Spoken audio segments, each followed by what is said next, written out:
I always believed marriage was about partnership, the kind where even if the world stood against you, you still had each other's back. But somewhere along the way, my wife Sarah forgot that. Or maybe she never truly believed it the way I did. It started small.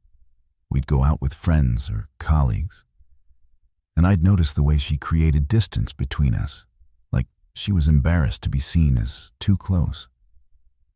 At first, I told myself I was imagining it, that maybe she just wanted to appear independent. But it wasn't independence. It was rejection dressed up as casual detachment. The night everything broke open was at her company's annual gala.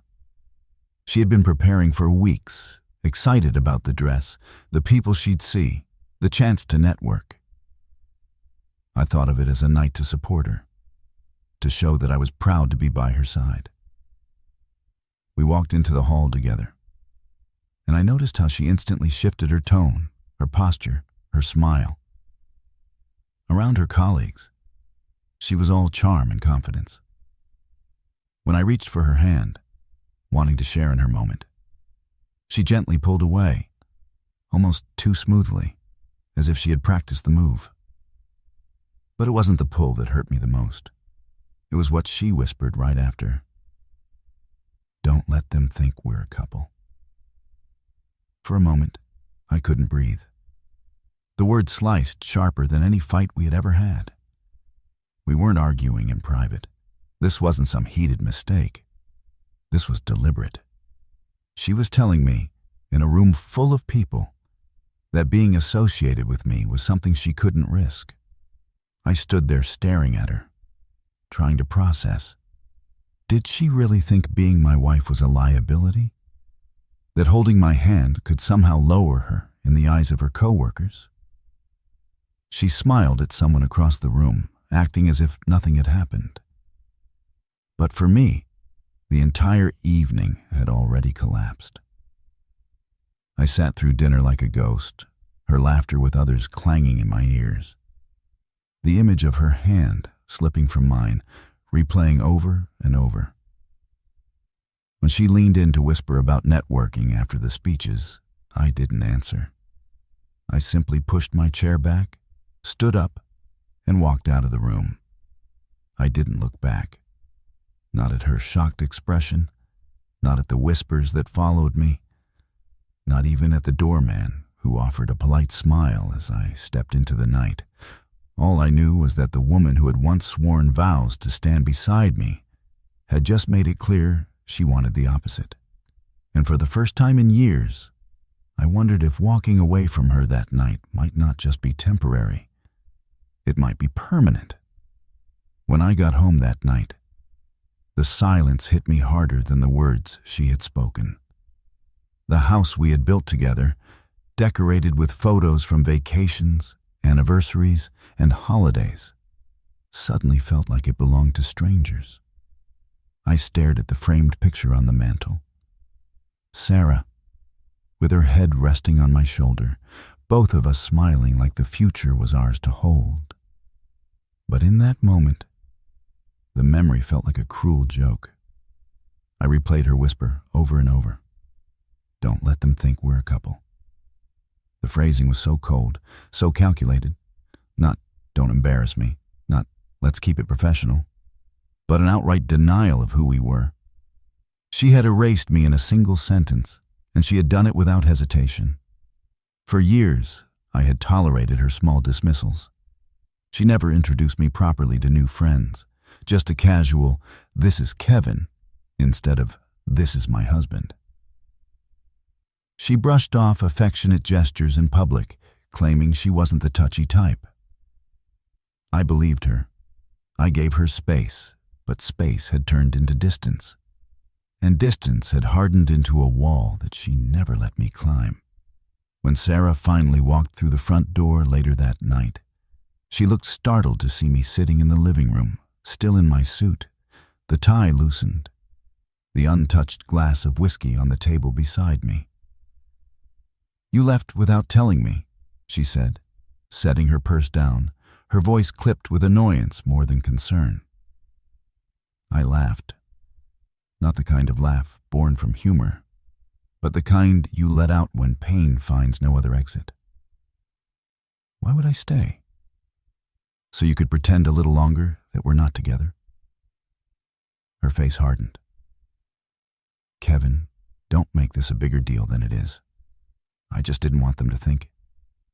To think what? I cut her off. That you're married? That the man who's been with you through every struggle, every late-night breakdown, every damn promotion, isn't worthy of standing by your side? She looked away, her silence more damning than any explanation she could have offered. I stood, the anger rising in me, fueled by years of swallowing my pride to keep the peace. Sarah, I don't know what story you're telling yourself, but tonight I heard the truth. You don't want to be seen as my wife. And if that's how you feel, maybe you shouldn't be. Her eyes snapped back to mine, wide and shocked, as if she hadn't expected me to push back. But the damage was already done. I walked past her, the decision weighing heavy in my chest, yet strangely liberating. That night, I didn't sleep in our bed. I didn't even sleep in the house. I drove until the city lights disappeared behind me, and the quiet countryside swallowed me whole. For the first time in a long time, I felt the freedom of imagining a life without her. The next morning when I returned, Sarah was waiting in the kitchen, her arms crossed, a storm already brewing in her expression. You disappeared, she accused. Do you have any idea how reckless that was, just leaving like that? Her words barely grazed me. I poured myself a cup of coffee, calm in a way she hadn't seen before. Reckless, I repeated slowly. Sarah, do you even hear yourself? You erased me in front of your colleagues, told me not to let anyone think we're together, and I'm the reckless one. She opened her mouth to argue, then shut it, her jaw tightening. The silence between us was thick, but this time, I didn't rush to fill it. For years, I had been the one smoothing over the cracks, patching the holes in our marriage with excuses. But not anymore. Finally, she spoke, softer this time. I didn't mean it the way it sounded.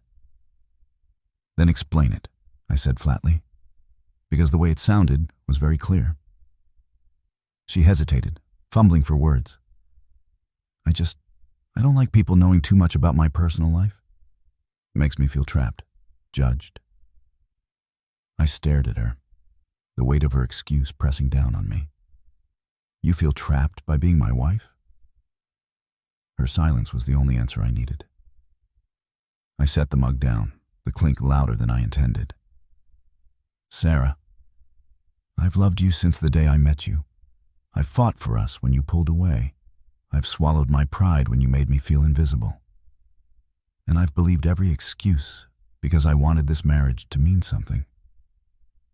But last night, when you asked me to pretend we're not a couple, something in me broke. I realized I've been holding on to a version of us that only exists in my head. Tears welled in her eyes, but I didn't feel moved to comfort her this time. I felt something else. Clarity. I don't want to be with someone who's ashamed to be with me, I continued, my voice steady. You don't have to say the words. You've already shown me. She tried to reach for me, but I stepped back. For once, I wasn't the one chasing. That afternoon, I packed a bag. I didn't take much, just enough to get by. As I closed the suitcase, I looked around the house one last time. The memories felt hollow now, stripped of the meaning I once gave them. When I walked out the door, Sarah stood in the hallway, silent, tears streaming down her face. But I didn't turn back. For years, I had been afraid of losing her. Last night, I realized I had already lost her. And maybe, just maybe, it was time to find myself.